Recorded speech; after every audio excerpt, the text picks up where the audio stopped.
اعوذ باللہ من الشیطان الرجیم بسم اللہ الرحمن الرحیم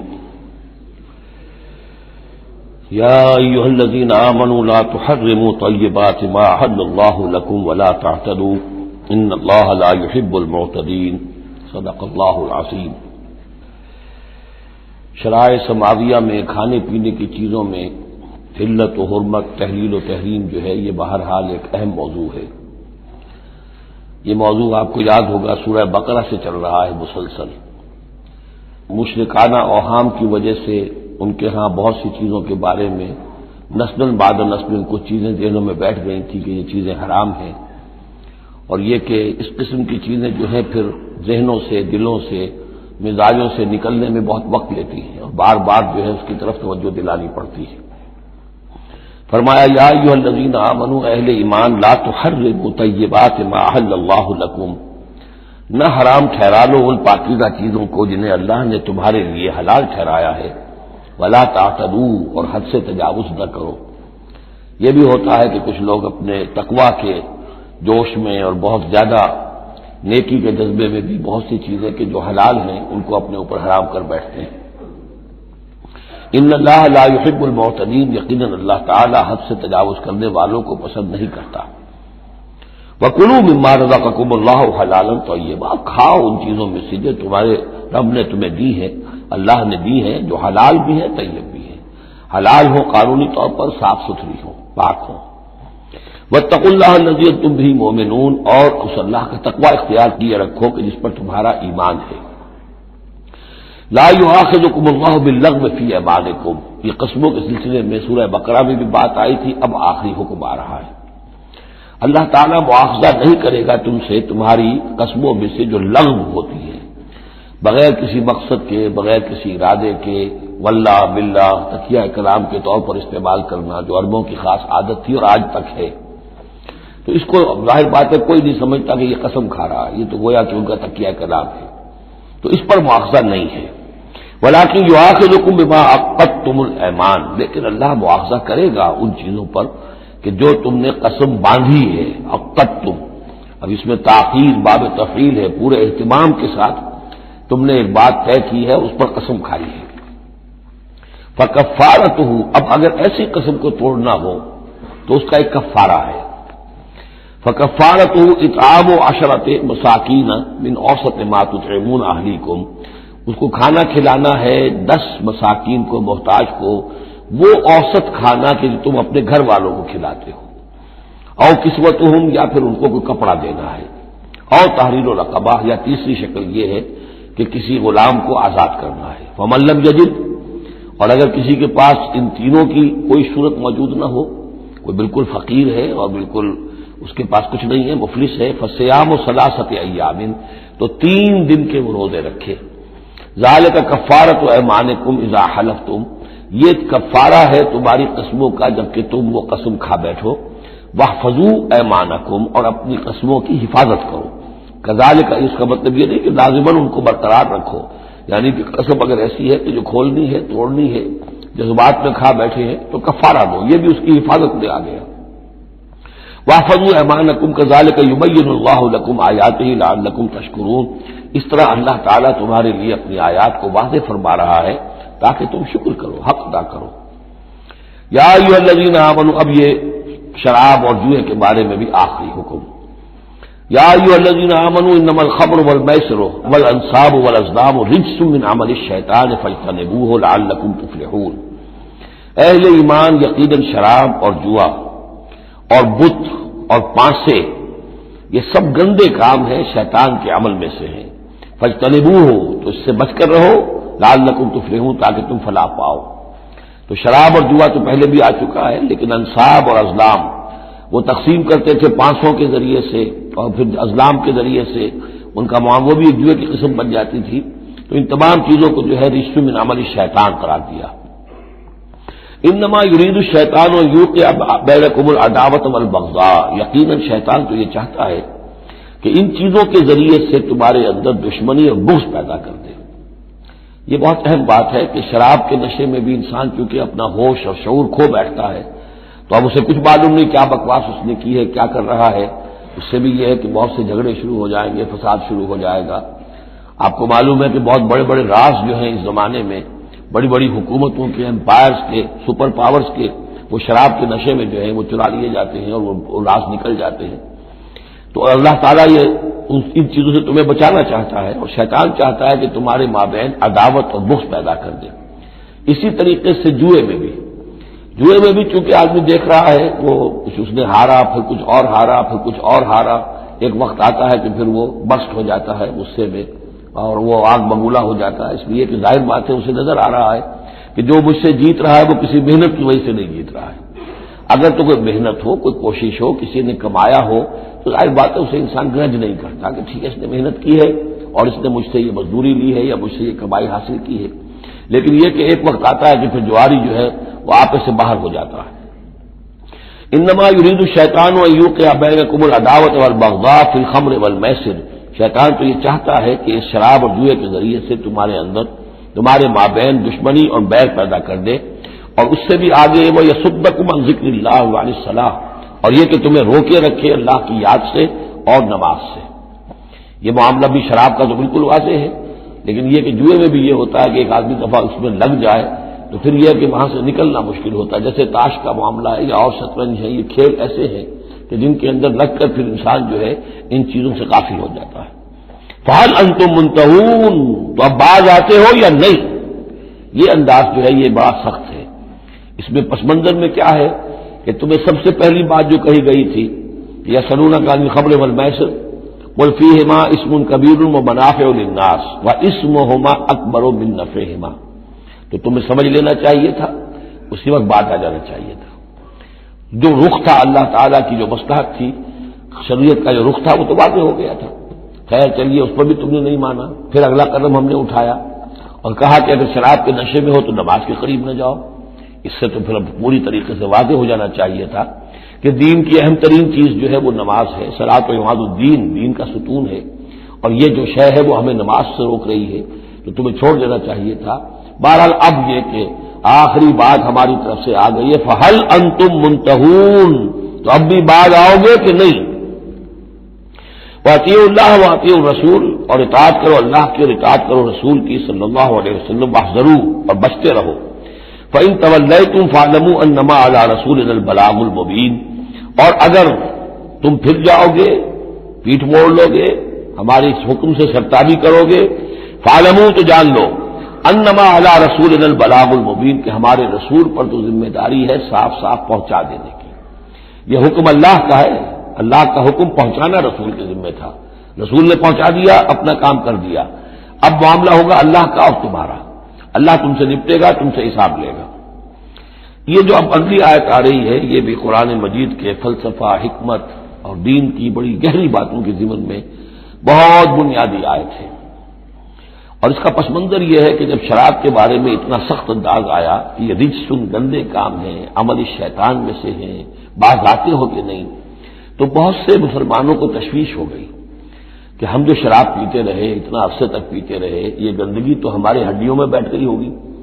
آج کا کوئی شخص کہے گا کہ میرا شاید کوئی سیل بھی نہ ہو جسم کا کہ جس میں شراب کے اثرات نہ پہنچ گئے ہوں، تو میں کیسے پاک ہوں گا؟ کس طریقے سے یہ چیز جو ہے اب یہ گندگی میرے جسم میں سے دھلے گی؟ تو یہ تشویش جو ہے اس کو رفع کرنے کے لیے، جیسے تحویل قبلہ کے وقت تشویش ہو گئی تھی کہ 16 مہینے جو ہم نے نمازیں پڑھی، اگر اصل قبلہ تھا کعبہ اور ہم نمازیں پڑھتے رہے بیت المقدس کی طرف رخ کرتے تو وہ نمازیں تو ضائع ہو گئی، اور نماز ہی تو ایمان ہے۔ وما کان اللہ لیضیع ایمانکم، نہیں اللہ تعالیٰ تمہارے ایمان کو ضائع کرنے والا نہیں ہے۔ ایسے ہی یہاں ان کی دلجوئی کے لیے فرمایا لیس علی الذین آمنوا وعملوا الصالحات جناح فیما طعموا، ان لوگوں پر جو ایمان لائے اور جنہوں نے نیک عمل کیے کوئی گناہ نہیں ہے اس میں جو کچھ پہلے کھا پی چکے۔ کسی شے کی حرمت کے قطعی حکم کے آنے سے پہلے جو کچھ کھایا پیا گیا جبکہ اس کی حرمت کا اعلان نہیں ہوا تھا تو اس کا کوئی گناہ ان پر نہیں رہے گا، یہ کوئی ان کی ہڈیوں میں بیٹھ جانے والی شے نہیں ہے۔ یہ مورل لا ہے، یہ فزیکل لا نہیں ہے۔ فزیکل لا میں تو ہوتا ہے کہ کچھ چیزوں کے اثرات جو ہیں وہ دائمی ہو جاتے ہیں، مورل لا میں تو یہ ہے کہ بڑے سے بڑا گناہ ہو، کوہ احد جتنے گناہ ہوں، صدق دل سے توبہ کی جائے سب صاف ہو جائیں گے۔ التائب من الذنب کمن لا ذنب لہ، گناہ سے حقیقی معنی میں توبہ کرنے والا بالکل ایسے ہے جیسے اس نے کبھی گناہ کیا ہی نہیں تھا، وہ تو نامہ اعمال جو ہے بالکل دھل جاتا ہے۔ لہذا اس تشویش کو اپنے قریب مت آنے دو۔ لیس علی الذین آمنوا وعملوا الصالحات جناح فیما طعموا، اب جو آ رہا حصہ، اذا اتقوا وآمنوا وعملوا الصالحات ثم اتقوا وآمنوا ثم اتقوا واحسنوا واللہ یحب المحسنین، جب تک کہ وہ تقوی کی روش اختیار کیے رکھیں اور ایمان لائیں اور نیک عمل کریں، پھر اور تقوی میں بڑھے اور ایمان لائیں، پھر اور تقوی میں بڑھے اور درجہ احسان پہ فائز ہو جائے۔ واللہ یحب المحسنین، اور اللہ تعالیٰ محسنوں سے محبت کرتا ہے۔ یہ تین درجے ہیں اصل میں۔ ایک درجہ اسلام ہے، اللہ کو مان لیا، رسول کو مان لیا اور اس کے احکام پر چل رہے ہیں۔ ایک اس سے اوپر کا درجہ آ جاتا ایمان، کہ وہ یقین کے درجے میں قلب میں وہ ایمان اتر گیا ہو اب، اور جب یہ ایمان قلب کے اندر اتر گیا ہے، وَلَٰكِنَّ اللَّهَ حَبَّبَ إِلَيْكُمُ الْإِيمَانَ وَزَيَّنَهُ فِي قُلُوبِكُمْ، تو اب انہی اعمال میں نماز پہلے بھی پڑھ رہا تھا، اب نماز کی اور شان ہوگی، اس کی بھی اور کیفیت ہوگی، اس کی زندگی کے اندر ایک نیا رنگ آ جائے گا، صبغۃ اللہ ومن احسن من اللہ صبغہ۔ اس سے بھی آگے جا کر جب یہ ایمان اتنا گہرا ہو جائے کہ بالکل جیسے آنکھوں سے کوئی شخص کسی چیز کو دیکھ رہا ہو تو یقین ہوتا ہے، ان تعبد اللہ کانک تراہ فإن لم تکن تراہ فإنہ یراک، جب یہ کیفیت ہو جائے کہ تم اللہ کی بندگی کرو، اللہ کے لیے جہاد کرو، عمل کرو، بھاگ دوڑ کرو، اللہ کا تقویٰ اتنا ہو جائے کہ جیسے کہ تم اللہ کو اپنی آنکھوں سے دیکھ رہے ہو، تو یہ درجہ احسان ہے۔ حدیث جبرائیل کے جس کو کہا گیا ام السنہ، جیسے سورہ فاتحہ ام القرآن اساس القرآن، ایسے حدیث جبرائیل ہے ام السنہ، اور ام السنہ میں یہ ساری بات آئی ہے کہ حضرت جبرائیل انسانی شکل میں حضور کی خدمت میں آئے، صحابہ کا مجمع تھا، وہاں انہوں نے سوال کیے، اخبرنی عن الاسلام، مجھے بتائیے اسلام کیا ہے۔ اسلام میں بھی ایمان تو ہے نا، قانونی ایمان، زبانی ایمان تو ہے، لیکن اس کے ساتھ اعمال علیحدہ گنے گئے۔ اس سے اوپر جب ایمان دل میں اتر گیا، اب یہ ایمان کی وہ جو شکل ہے، اس میں اب عمل کو علیحدہ ذکر کرنے کی ضرورت ہی نہیں، اس مرحلے پر آ کر لازماً عمل درست ہو جائیں گے جبکہ ایمان دل میں اتر چکا ہے اور دل میں یقین بن کر جاگزی ہو گیا ہے، اور پھر اور گہرا چلا گیا۔ یوں سمجھیے کہ جتنا جتنا درخت اوپر جا رہا ہے جڑ نیچے جا رہی ہے نا، جڑ اور ایمان کی گہری ہوئی، اسلام سے ایمان بن گیا، اور گہری ہوئی، اب یہ تیسری منزل احسان کی اس پر فائز ہو گئی۔ تو جب پوچھا گیا کہ اخبرنی عن الاحسان، اے نبی مجھے بتائیے احسان کیا ہے، تو آپ نے جواب دیا، اور یہ جواب تین روایتوں میں تین مختلف الفاظ میں ہے۔ ان تعمل للہ کانک تراہ، ان تخشى اللہ کانک تراہ، ان تعبد اللہ کانک تراہ فإن لم تکن تراہ فإنہ یراک، یہ تینوں میں ہے۔ اللہ کی بندگی، اللہ کی پرستش، اللہ کے لیے بھاگ دوڑ، اللہ کے لیے عمل، اللہ کے لیے جہاد، یہ انسان ایسی کیفیت سے سرشار ہو کر رہا ہو گویا کہ اپنی آنکھوں سے اللہ کو دیکھ رہا ہے۔ تو جب اللہ سامنے ہوگا تو کیسے کچھ ہمارے جذبات ابدیت ہوں گے، کیسی کیسی ہماری قلب کی کیفیات ہوں گی، اس دنیا میں بھی یہ کیفیت حاصل ہو سکتی ہے، لیکن یہ اگر بہت کم لوگوں کو حاصل ہو تو اس سے ایک نچلا درجہ بھی ہے احسان کا، کہ کم سے کم یہ بات ہر وقت مستحضر رہے کہ اللہ مجھے دیکھ رہا ہے۔ فإن لم تکن تراہ فإنہ یراک۔ تو یہ تین درجے ہیں جو یہاں آئے، کہ ایک بیس لائن ہے لیس علی الذین آمنوا وعملوا الصالحات، یہ بیس لائن ہے، جناح فیما طعموا اذا اتقوا۔ اصل میں ایک کتاب مولانا مودودی صاحب کی ہے، تحریک اسلامی کی اخلاقی بنیادیں، اور بڑی اچھی کتاب ہے، اسلام، ایمان، احسان، لیکن ساتھ ہی تقوی، چار الفاظ انہوں نے لیے ہیں اور چار مراتب قرار دیے ہیں۔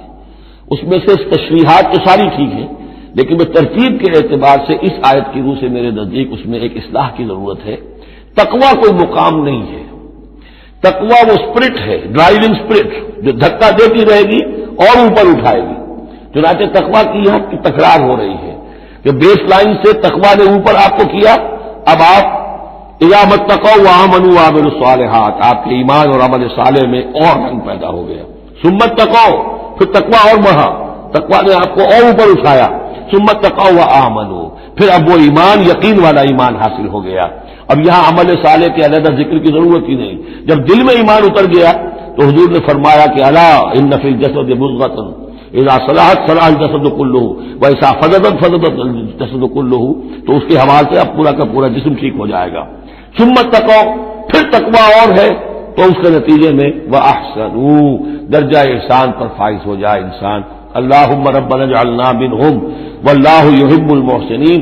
اللہ اپنے ایسے محسن بندوں کو، درجہ احسان تک پہنچ جانے والے بندوں کو، جیسا کہ اس سے پہلے آیا تھا ابو وسمو، ایک غلط راستہ ہے کہ اندھے ہو گئے بہرے ہو گئے، اللہ نے پھر ڈھیل دی اور اندھے ہو گئے اور بہرے ہو گئے، اللہ نے اور ڈھیل دی اور اندھے ہو گئے اور بہرے ہو گئے. ایک وہ ہے، اور ایک راستہ یہ ہے اسلام ہے، ایمان ہے، احسان ہے، اور تقویٰ جو ہے اس میں درجہ بدرجہ انسان کو ترقی دلاتا جا رہا ہے. یا ایھا الذین آمنوا لیبلونکم اللہ بشیء من الصید تنالہ ایدیکم ورماحکم لیعلم اللہ من یخافہ بالغیب. کیونکہ اس سورہ مبارکہ کے شروع میں آئی تھی یہ آیت کہ جب تم احرام کی حالت میں ہو تو تم شکار نہیں کر سکتے.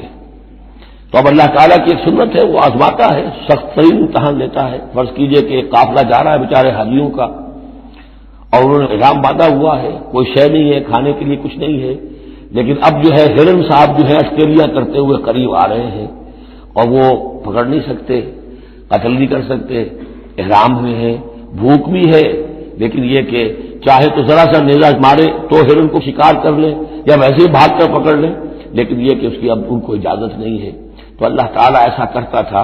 فرمایا یا ایھا الذین آمنوا، اہل ایمان، لیبلونکم اللہ، لازماً اللہ تمہیں آزمائے گا بشیء من الصید، شکار کے ذریعے سے، تنالہ ایدیکم ورماحکم، جن کو کہ پا لیں گے آسانی سے تمہارے ہاتھ اور تمہارے نیزے. لیعلم اللہ من یخافہ بالغیب، تاکہ اللہ دیکھ لے کہ کون ہے وہ لوگ کہ جو غیب میں ہوتے ہوئے بھی اللہ سے ڈرتے رہتے ہیں. کہ موقع ہے، بھوک بھی ہے، ہرن بھی بالکل پاس ہے، بالکل قابو میں ہے، جیسے چاہے شکار کر لے، لیکن ہاتھ بندھے ہوئے ہیں، کیونکہ احرام باندھا ہوا ہے. تو جس کے دل میں ایمان ہوگا وہ اپنی بھوک کو برداشت کرے گا، اللہ کے حکم کو نہیں توڑے گا. فمن اعتدی بعد ذلک، اب کسی سے غلطی ہو گئی، تجاوز کر بیٹھا، بھوک کا غلبہ زیادہ تھا، فلہ عذاب علیم، اس کے لیے دردناک عذاب ہے. البتہ یہ کہ آگے چل کر اس کے لیے ایک کفارہ بھی بتا دیا گیا ہے. یا ایھا الذین آمنوا لا تقتلوا الصید وانتم حرم، دیکھو اہل ایمان، جب تم احرام کی حالت میں ہو تو کسی شکار کو قتل مت کرو. ومن قتلہ منکم، تو جو کوئی تم میں سے انہیں قتل کر بیٹھے، شکار کر بیٹھے، جان سے مار بیٹھے، متعمداً، جان بوجھ کر، فجزاء مثل ما قتل من النعم، تو پھر اس کا کفارہ ہوگا ویسا ہی ایک حیوان، ویسا ہی ایک چوپایا اللہ کی راہ میں صدقہ کیا جائے، اور وہ کا گویا کہ کفارہ بنا دیا جائے. کیسا ہے کہ اگر آپ نے ہرن مارا ہے تو پھر بکری یا بھیڑ، نیل گائے اگر مار لی ہے تو پھر گائے. اسی طریقے سے جس قسم کا، جس سائز کا اور جس اسٹیچر کا آپ نے وہ حیوان جو شکار کیا، اسی کا اسے برابر کا چوپایا دینا ہوگا. فجزاء مثل ما قتل من النعم یحکم بہ ذوی عدل منکم، دو آدمی تمہارے جو ہوں معتبر، وہ چاہیے کہ وہ اس کی گواہی دے کہ ہاں یہ جانور جو اس نے شکار کیا ہے یہ اس کے برابر ہو جائے گا. حدیم بالغ الکعبہ، اور یہ حدی ہوگی اب یہ جانور، کعبے تک اس کا پہنچنا ہے، کعبے کی نظر ہوگا یہ. او کفارۃ، یا پھر اس کا ایک کفارہ اور بھی ہے، طعام و مساکین، کچھ مساکین کو کھانا کھلانا، صدقہ فطر کے حساب سے ہے یہ جو فقہا نے لکھا ہے. اور عدل ذالک صیامن، یا اتنے ہی روزے رکھنا. وہ بھی دیکھنا ہوگا کہ جانور جو تھا، بکری تھی، ہرن تھا، کتنے آدمی اس کو کھا سکتے تھے، اتنے آدمیوں کو کھانا کھلاؤ، یا پھر اتنے دن کے عدل ذالک صیامن روزے رکھو. لیذوق وبال امرہ، تاکہ وہ اپنے کیے کی سزا جو ہے وہ پالے. عفا اللہ عما سلف، اللہ معاف کر چکا ہے جو کچھ کے پہلے ہو چکا. ومن عادا، لیکن جو پھر ابھی دوبارہ کرے گا، اعادہ کرے گا، فینتقم اللہ منہ، تو اللہ تعالیٰ اس سے انتقام لے گا. واللہ عزیز الانتقام، اور یقیناً اللہ تعالیٰ زبردست ہے، انتقام لینے والا، بدلہ لینے والا. احل لکم صید البحر وطعامہ متاعا لکم، البتہ یہ کہ اگر کشتیوں کے ذریعے سے، جہازوں کے ذریعے سے حاجی لوگ آ رہے ہوں تو ان کے لیے چھوٹ ہے، وہ احرام کی حالت میں بھی جو مچھلی ہے اس کا شکار کر سکتے ہیں. احل لکم صید البحر، سمندر کا، دریا کا جو شکار ہے وہ تمہارے لیے حلال کیا گیا. وطعامہ متاعا لکم وللسیارہ، اور اس کا جو دریا کا کھانا ہے وہ تمہارے لیے بہت اچھا جو ہے فائدے کی چیز ہے، اور سب مسافروں کے لیے. اور آج آپ کو معلوم ہے کہ یہ سی فوڈ جو ہے یہ دنیا میں کس قدر معروف بھی ہے، محبوب بھی ہے، مقبول بھی ہے، اور بہت سی برائیوں سے اور بیماریوں سے بچانے والا بھی ہے، سی فوڈ، یہ تو اب ایک بڑا سمجھیے کہ پوری دنیا کے اندر غذا کا ایک نیا خزانہ ہے کہ جو سامنے آیا لوگوں کے. تو فرمایا وطعامہ متاعا لکم والسیارہ، اس کا جو طعام ہے جو سمندر کے اندر اللہ نے پیدا کیا ہوا ہے، مچھلیاں ہیں یا اور کوئی اسی طریقے کی اللہ نے تمہارے لیے کھانے کی چیزیں پیدا کی ہیں. وحرم علیکم صید البر ما دمتم حرما، لیکن خشکی پر شکار کرنا تمہارے لیے جب تک کہ تم احرام میں ہو حرام کر دیا گیا. واتقوا اللہ الذی الیہ تحشرون، اور اللہ کا تقوی اختیار کیے رکھو جس کی طرف کہ تمہیں لازماً جمع کر دیا جائے گا، لے جائے جاؤ گے گھیراؤ کر کے. جعل اللہ الکعبۃ البیت الحرام قیاما للناس، اللہ تعالیٰ نے کعبے کو جو بیت الحرام ہے، بزرگی والا گھر ہے، اسے لوگوں کے قیام کا باعث بنا دیا ہے. والشہر الحرام، اور شہر حرمت والا شہر بھی اللہ تعالیٰ نے معین کیا ہے. والہدیہ، اور قربانی کے جانور، ان کا بھی ذکر ہو چکا ہے اس سورت کے شروع میں. والقلائد، اور وہ جانور جن کے گلوں میں پٹے ڈال دیے گئے ہوں نشانی کے طور پر کہ یہ کعبے کے لیے ہدی کے جانور ہیں، یہ سب اللہ تعالیٰ کی طرف سے ہے، اس کی توثیق ہو رہی ہے. یعنی یہ کوئی تمہاری جاہلیت کی روایات نہیں ہے، یہ چیزیں جو ہیں کعبے کی حرمت اور عظمت، اسی طریقے سے شہر حرام، اسی طریقے سے ہدی کے جانور، اور وہ کہ جن کے گلوں میں پٹے پڑے ہوئے ہوں ہدی کے جانور ہونے کے اعتبار سے. ذالک لتعلموا ان اللہ یعلم ما فی السماوات و ما فی الارض، یہ اس لیے کہ تم اچھی طرح جان لو کہ اللہ تعالیٰ کو آسمانوں اور زمین کی ہر شے کا علم حاصل ہے. ان اللہ بکل شیء علیم، اللہ تعالیٰ ہر چیز کا علم رکھتا ہے. اس کے مقابلے میں 4 چیزیں آئیں گی جو ان کے ہاں حرام ہو گئی تھی، ان کو پھر کہا جا رہا ہے کہ اس کے لیے کوئی سند نہیں ہے کتاب میں موجود، وہ بعد میں آئیں گی. اعلموا ان اللہ شدید العقاب، جان لو کہ اللہ تعالیٰ سزا دینے میں بہت سخت ہے. وان اللہ غفور الرحیم، اور اللہ غفور الرحیم بھی ہے. یعنی اس کی تو دونوں شانیں ہیں. اب تم دیکھو کہ تم اپنے آپ کو کس شان کے ساتھ متعلق کر رہے ہو، کس کا مستحق بنا رہے ہو، اس کی عقوبت کا یا اس کی رحمت اور مغفرت کا. ما علی الرسول الا البلاغ، ہمارے رسول پر سوائے پہنچا دینے کی کوئی ذمہ داری نہیں ہے، باقی ساری ذمہ داری اب تمہاری ہے. واللہ یعلم ما تبدون وما تکتمون، اللہ جانتا ہے جو کچھ کہ تم ظاہر کرتے ہو اور جو کچھ کہ تم چھپاتے ہو. قل لا یستوی الخبیث والطیب، اے نبی کہہ دیجئے ناپاک اور پاک برابر نہیں ہو سکتے. ولو اعجبک کثرت الخبیث، چاہے ناپاک شے کی کثرت جو ہے وہ تمہاری آنکھوں کو اچھی لگے. آدمی تو چاہتا ہے بہتات ہونی چاہیے بس ہر چیز کی، ناجائز حرام سے آیا ہوا مال ہو جمع ہو گیا ہے اچھا لگے گا آپ کو، ہے خبیث ہو. تو خبیث اور طیب برابر نہیں ہو سکتے، چاہے کثرت جو ہے خبیث کی وہ جو آنکھوں کو چکا چوند تو کرتی ہے، نظر کو خیرہ کرتی ہے، چمک تہذیب حاضر کی. فاتقوا اللہ یا اولی الالباب لعلکم تفلحون، تو اللہ کا تقوی اختیار کرو اے ہوش مندو تاکہ تم فلاح پاؤ. یا ایھا الذین آمنوا لا تسألوا عن اشیاء ان تبد لکم تسؤکم، اہل ایمان ان چیزوں کے بارے میں سوال نہ کرو کہ وہ اگر تم پر کھول دی جائیں، واضح کر دی جائیں تو تمہیں اچھی نہیں لگے گی، تمہیں بری لگے گی. بعض چیزوں کی طرف سے اللہ تعالیٰ نے خود خاموشی اختیار کی ہوتی ہے، خام خواہ سوال کر کے اور اس کو اپنے اوپر جو ہے ذمہ داری کو بڑھا لینا، یہ بھی ایک جو خاص قسم کی مذہبی ذہنیت ہوتی ہے، کھودنے کریدنے کی اور بال کی کھال اتارنے کی، اس کا نتیجہ یہ نکلتا ہے. چنانچہ حج کے بارے میں جب آیت نازل ہوئی وَلِلَّهِ عَلَى النَّاسِ حِجُّ الْبَيْتِ مَنِ اسْتَطَاعَ إِلَيْهِ سَبِيلًا، اس سورہ آل عمران میں ہم پڑھ آئے ہیں. تو ایک صاحب کھڑے ہو گئے کہ حضور کیا ہر سال فرض ہے؟ حضور نے سوال سن لیا لیکن سنا انسنا کر دیا، دوسری طرف رخ کر لیا. اب وہ ادھر تشریف لے آئے. حضور کیا ہر سال فرض ہے؟ حضور نے پھر جو ہے اس سے ایک ماس برتا، پھر آپ نے رخ موڑ لیا، تیسری مرتبہ پھر آپ ناراض ہوئے کہ دیکھو اگر میں ہاں کہہ دوں تو قیامت تک کے لیے ہر سال حج فرض ہو جائے گا. جس چیز کے اندر اللہ تعالیٰ نے اجمال رکھا ہے اس میں تمہاری بہتری ہے. جو شخص ہر سال کر سکتا ہو کرے، لیکن یہ کہ فرضیت جو ہے اس کے ساتھ ہر سال کی قید اللہ نے نہیں لگائی. تم سوال کر کے اپنے لیے تنگی پیدا کر لو. جیسے وہ گائے کے بارے میں کیسا رنگ ہو اور کیا اس کی عمر ہو اور کیسی گائے ہو، یہ ساری چیزیں اسی طرح کی ہیں. لیکن یہ کہ ان تسألوا عنہا حین ینزل القرآن تبد لکم، اگر تم سوال کرو گے جبکہ ابھی قرآن کا نزول جاری ہے تو وہ ظاہر کر دی جائے گی. اللہ تعالیٰ نے اپنی حکمت کے تحت اس کے اوپر پردے ڈالے ہوئے ہیں. وہ سمجھتا ہے کہ اس میں تمہارے لیے تنگی ہو جائے گی، بہت زیادہ ہو جائے گا، لیکن اگر سوال کرو گے تو پھر وہ ظاہر کر دی جائے گی. عفا اللہ عنہا، اللہ تعالیٰ نے اس میں درگزر سے کام لیا ہے، تو پر نرمی کی ہے، یہ کسی نسیان کی وجہ سے نہیں ہے، بھول کی وجہ سے نہیں ہے، غلطی کی وجہ سے نہیں ہے، معاذ اللہ۔ واللہ غفور الرحیم غفور الحلیم، اللہ غفور ہے اور حلم والا ہے۔ قد سألها قوم من قبلكم ثم اصبحوا بها کافرین، تم سے پہلے کی قوم یہ اہل کتاب جو اسی قسم کے سوال کرتے رہے اور پھر یہ کہ وہ اس کے انکار کرنے والے بن گئے۔ اب یہاں وہ چار چیزیں بھی آ رہی ہیں کہ جو ان کے ہاں بہت زیادہ مقدس ہو گئی تھی۔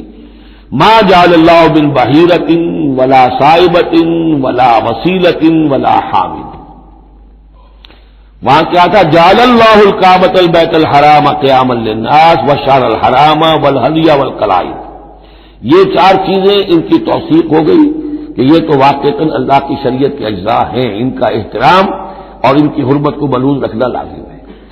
یہ چار چیزیں یہ تمہارے جاہلیت کے دور کے جو مشرکانہ اوہام ہیں ان کی یادگاریں ہیں، اس کے لیے اللہ کی طرف سے کوئی سند نہیں ہے۔ ان چیزوں کے بارے میں بہت سے اقوال ہیں، لیکن میں یہاں آپ کو پڑھ کر سنا رہا ہوں کہ جو حضرت سعید ابن مسیب رحمۃ اللہ علیہ کی تفسیر صحیح بخاری میں جو ان الفاظ کی آئی ہے وہ مولانا شبیر احمد عثمانی صاحب نے اپنے حواشی میں نقل کی ہے۔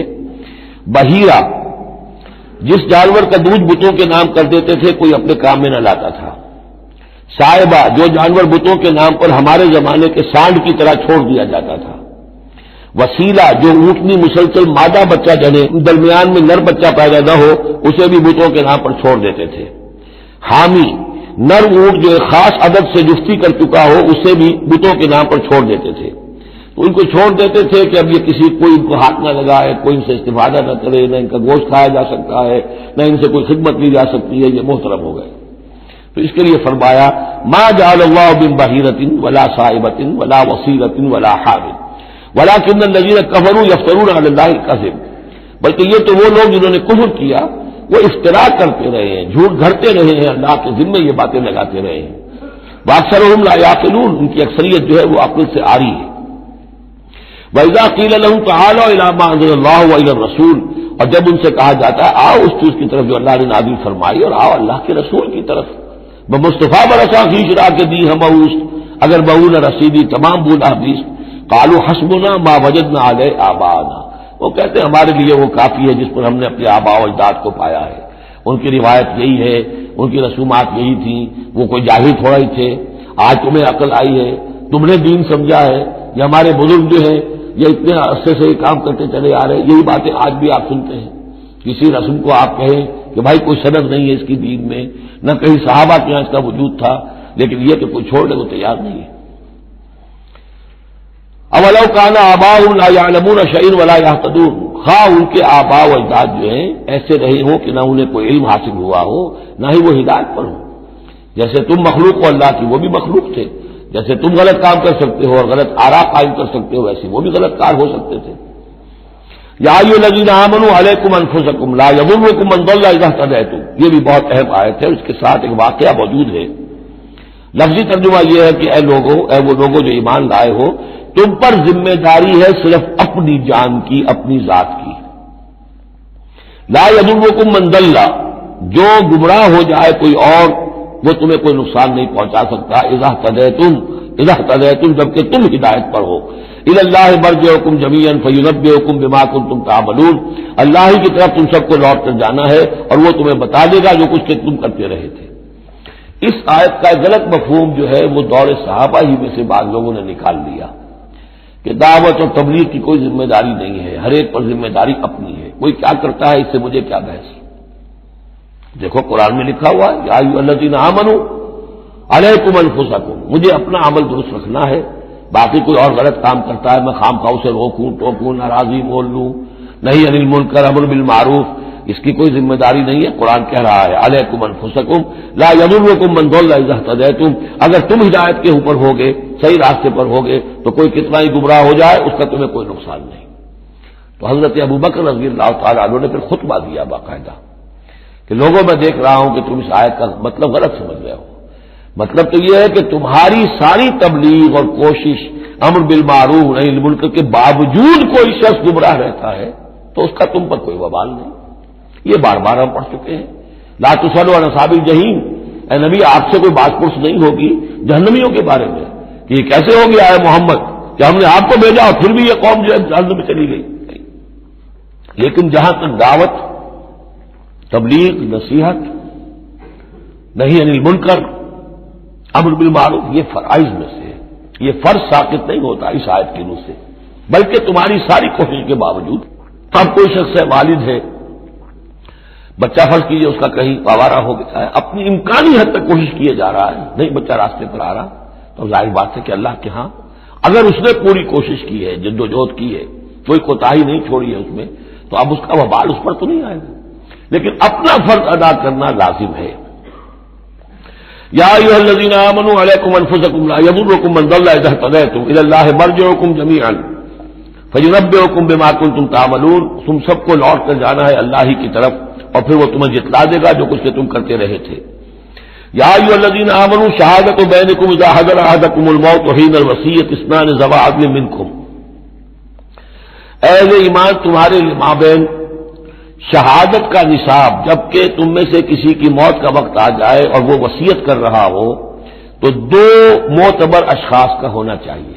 جو وصیت کر رہا ہے، اور ظاہر بات ہے کہ وصیت ایک تہائی سے زیادہ میں نہیں ہو سکتی، لیکن کسی کی زیادہ بڑی جائیداد ہے تو ایک تہائی کی بات بھی تو بڑی ہو سکتی ہے. تو وصیت کے وقت دو گواہ ضرور بنا لو کہ یہ وصیت کی گئی. او آخران من غیرکم، اور وہ جو گواہ ہے وہ تمہارے لوگوں میں سے ہونے چاہیے، خاندان میں سے، اس آبادی میں سے، قبیلے میں سے، جو معروف ہوں، جانتے ہیں. او آخران من غیرکم، لیکن ایک شکل ہو سکتی ہے ان انتم ضربتم فی الارض، اگر تم زمین میں سفر پر نکلے ہوئے ہو اور وہاں موت کی، فاصابتکم مصیبت الموت، وہاں سفر کی حالت میں تم پر موت کا یہ واقعہ جو ہے یہ واقع ہو جاتا ہے، یہ مصیبت موت واقع ہو جاتی ہے. اس صورت میں او آخران من غیرکم، تو دو گواہ ہو سکتے ہیں، وہ تمہارے غیر بھی ہو سکتے ہیں، کسی غیر قوم کے، غیر قبیلے کے. لیکن یہ کہ بہرحال جب عام حالات میں اپنے گھر میں، اپنی بستی میں، اپنے خاندان ہی میں رہتے ہوئے جبکہ کوئی شخص انتقال کر رہا ہے تو اسے وصیت میں گواہ اپنے لوگوں میں سے، رشتہ داروں میں سے، قرابت داروں میں سے دو معتبر آدمیوں کو بنانا چاہیے.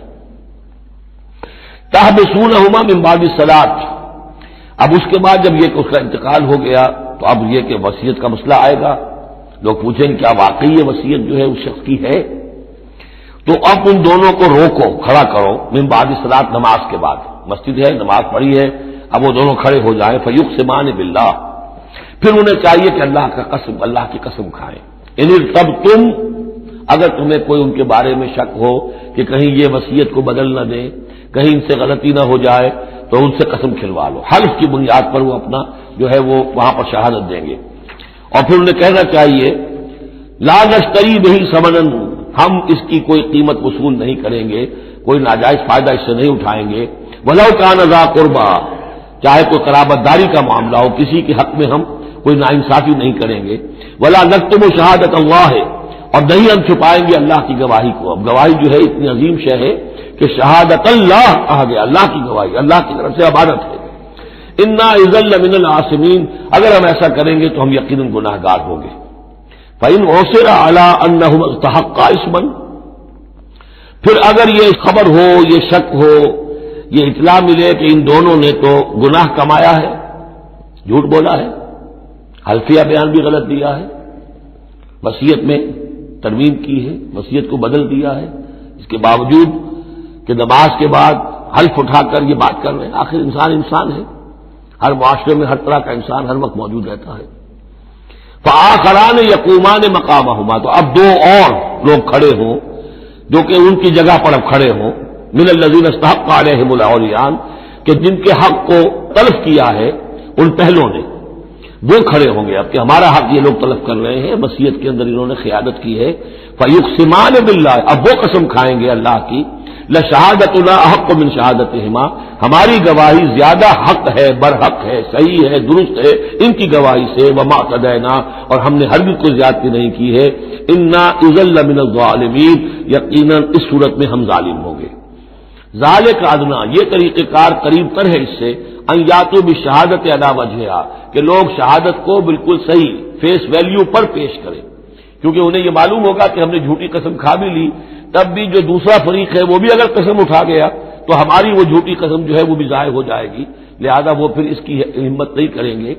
یہی معاملہ ہے کہ جو آئے گا اگر کوئی کسی شخص کو اپنی بیوی کے اوپر شک ہے، شک کیا اس نے دیکھا ہے بدکاری کرتے ہوئے، تو وہ اگر 4 مرتبہ قسم کھا کر کہے کہ جو میں کہہ رہا ہوں میں نے دیکھا ہے اور اس نے یہ بدکاری کی ہے، تو وہ 4 گواہوں کے برابر ہو جائے گی ایک شخص کی گواہی۔ لیکن یہ کہ اس کا جواب بھی یہ ہے کہ بیوی بھی اگر 4 مرتبہ قسم کھا کر کہہ دے کہ یہ جھوٹ بول رہا ہے، مجھ پر تہمت لگا رہا ہے، تو اس کی جو گواہی ہے وہ ساقط ہو جائے گی۔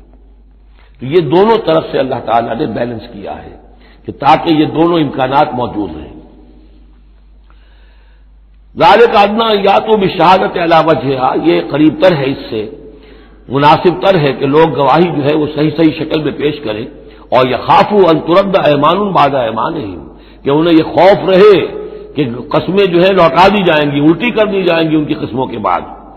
واتقوا اللہ واسمعوا، اور ڈرتے رہو اور سن رکھو، واللہ لا یہدی القوم الفاسقین، اللہ ایسے فاسقوں کو ہدایت نہیں دیتا۔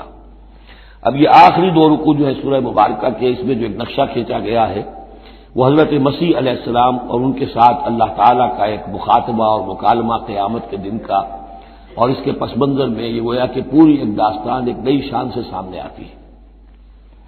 یوم یجمع اللہ الرسل، اس دن کا تصور کرو جس دن اللہ تعالیٰ تمام رسولوں کو جمع کرے گا۔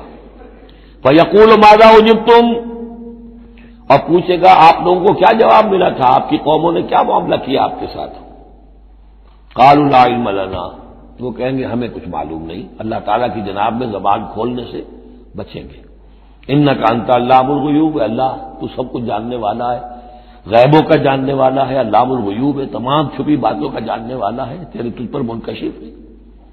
اس قال اللہ یا عیسی ابن مریم، اب خاص پیشی جو ہے وہ ہو رہی ہے حضرت عیسیٰ ابن مریم کی۔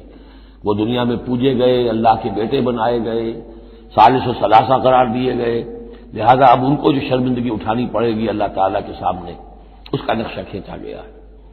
اس قال اللہ یا عیسی ابن مریم اذکر نعمتی علیک، اور جب کہے گا اللہ تعالیٰ کہ اے مریم کے بیٹے عیسیٰ ذرا میرے ان انعامات کو یاد کرو جو تم پر ہوئے، وعلی والدتک، اور تمہاری والدہ پر ہوئے، اذ ایدتک بروح القدس، جبکہ میں نے تمہیں مدد پہنچائی، تائید کی تمہاری روح القدس سے، جبرائیل کے ذریعے سے، تکلم الناس بالمہد وکہلا، تم نے گفتگو کی لوگوں کے ساتھ، بگھوڑے میں بھی، گود میں بھی، انفنسی میں بھی، اور کہلن، اور پوری طریقے سے جوان اور پورے طریقے سے ایک ایڈلٹ کی حیثیت سے بھی۔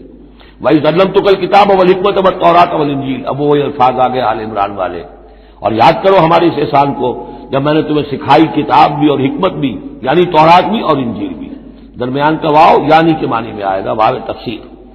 وَإِذْ تَخْلُقُ مِنَ الطِّينِ كَهَيْئَةِ الطَّيْرِ بِإِذْنِي، اور یاد کرو جب کہ تم بناتے تھے گارے سے پرندے کی ایک شکل میرے حکم سے، فَتَنفُخُ فِيهِ فَتَكُونُ طَيْرًا بِإِذْنِي، پھر تم اس میں پھونک مارتے تھے تو وہ ایک اڑتا ہوا پرندہ ہو جاتا تھا میرے حکم سے۔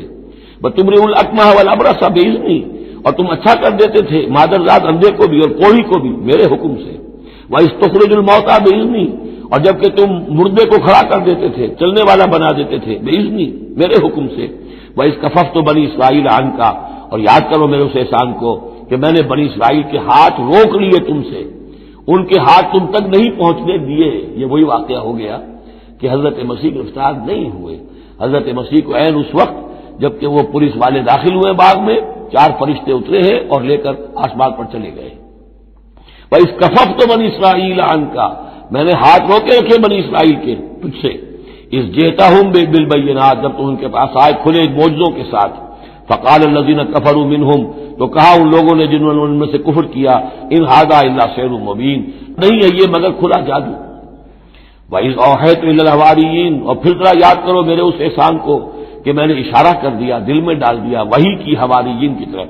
یہ وحی خفی، حواریین تو ظاہر بات ہے وحی جلی جو ہے، وحی نبوت تو نہیں آ سکتی، لیکن جیسے کہ شہد کی مکھی کے لیے وحی کا لفظ آ گیا ہے، آسمانوں کو وحی کی اللہ تعالیٰ نے، تو یہ وحی خفی ہے۔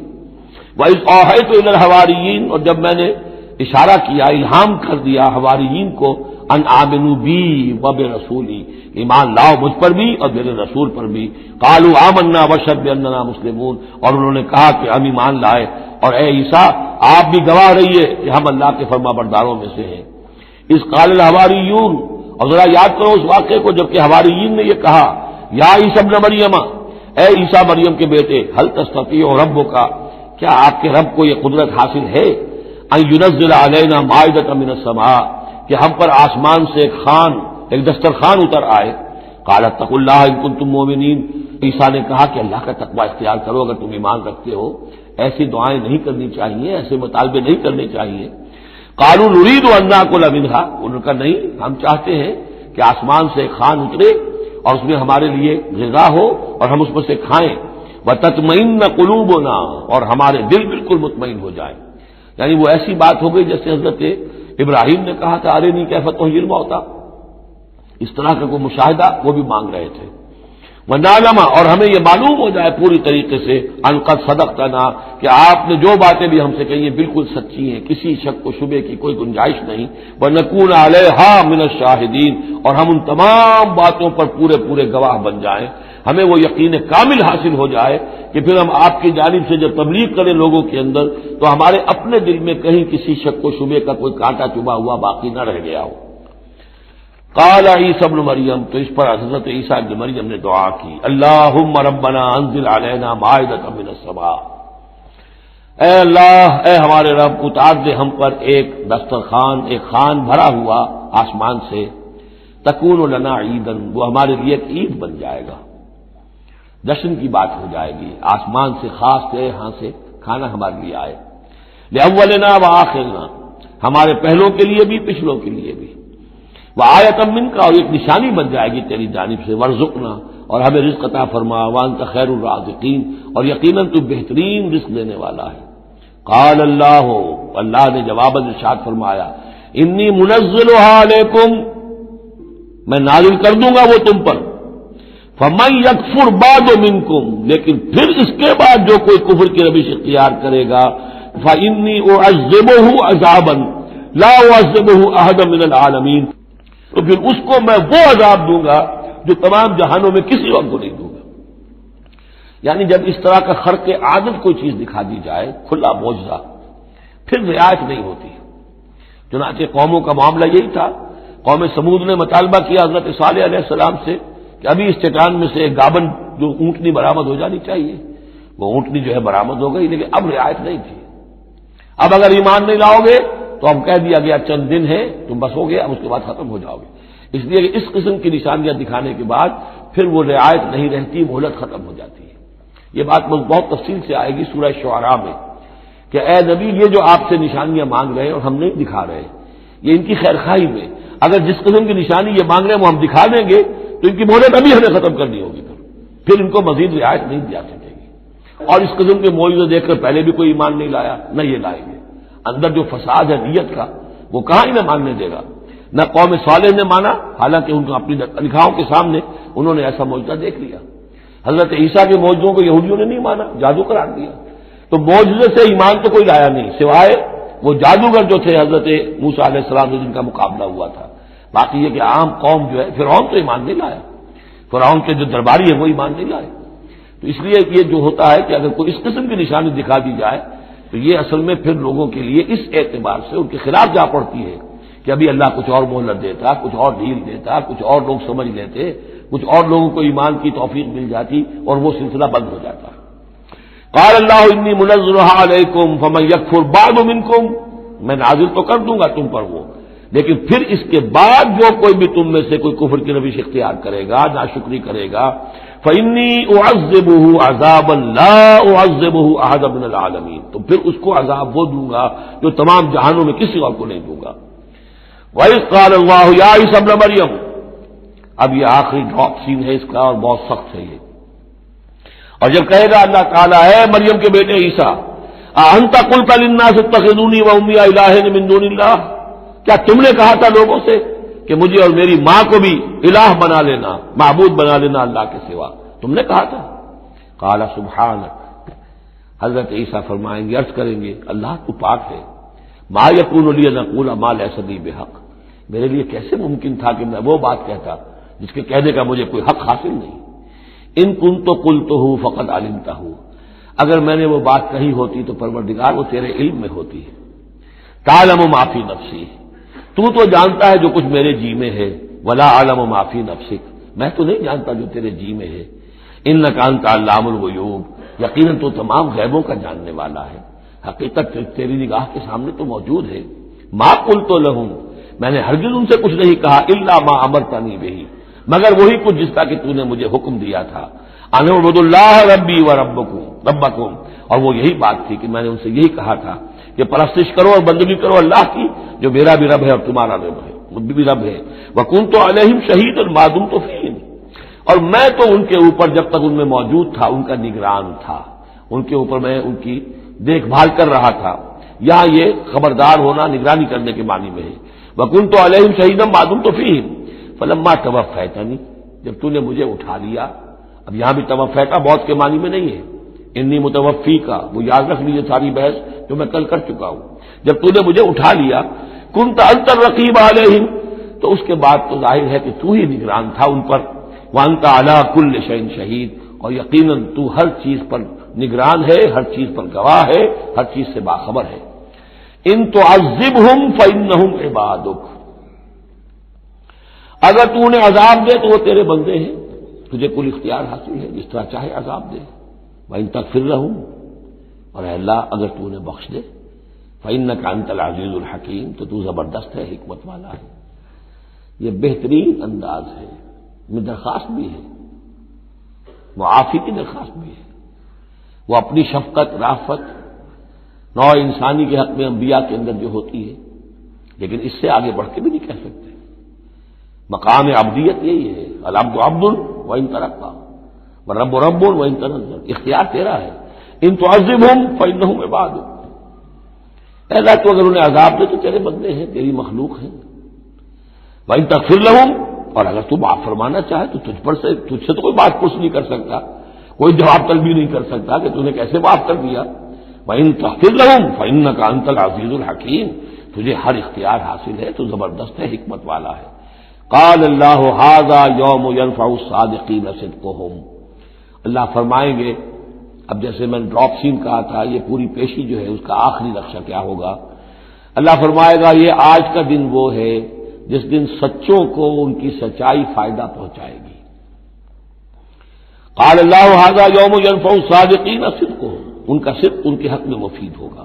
لہم جنات تجری من تحتها الانہار خالدین فیہا ابدا، ان کے لیے باغات ہیں جن کے دامن میں ندیاں بہتی ہوں گی، ان میں وہ ہمیشہ ہمیشہ رہیں گے، فیہا ابدا۔